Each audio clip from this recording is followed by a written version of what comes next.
Beginilah suasana makam Putri Nurul A'la, salah seorang keturunan keluarga besar Kesultanan Perlak ke-11 pada masa Sultan Mangkudum Alaiddin Malik Abdullah Shah Johat berdaulat tahun 1078 hingga 1108 Masehi yang asal-usulnya dari Sultan Alaiddin Syahid Maulana Abdul Aziz Shah. Makam ini banyak dikunjungi oleh peziarah dari berbagai daerah, baik dari lokal, nasional maupun internasional. Peziarah ini biasanya mengirimkan doa maupun meneliti untuk kepentingan studi. Makam ini terletak di Desa Semanah Jaya, Krungtuan, Kecamatan Rantau Perlak, Kabupaten Aceh Timur, Provinsi Aceh, atau berjarak sekitar 45 km dari Idiraya, pusat pemerintahan Aceh Timur. Diketahui, Putri Nurul A'la adalah salah satu tokoh wanita berperan penting di dalam sejarah Kesultanan Perlak yang sangat berpengaruh dalam sektor pemerintahan Kerajaan Islam Perlak yang merupakan wilayah pantai timur Aceh. Selain itu, jabatan yang ia duduki berperan besar sebagai peranan dalam bidang ekonomi pada masa itu, dengan jabatan sebagai Ketua Bendahara Kerajaan.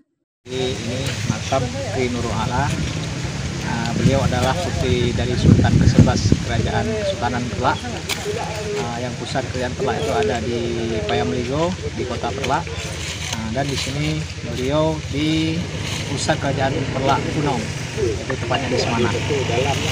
Menurut sejarah yang ada tercantum dalam kitab Darul Haq di Malakatul Perlak, ini untuk Kesultanan ayahnya Putri Nurul A'la ini di tahun 1100.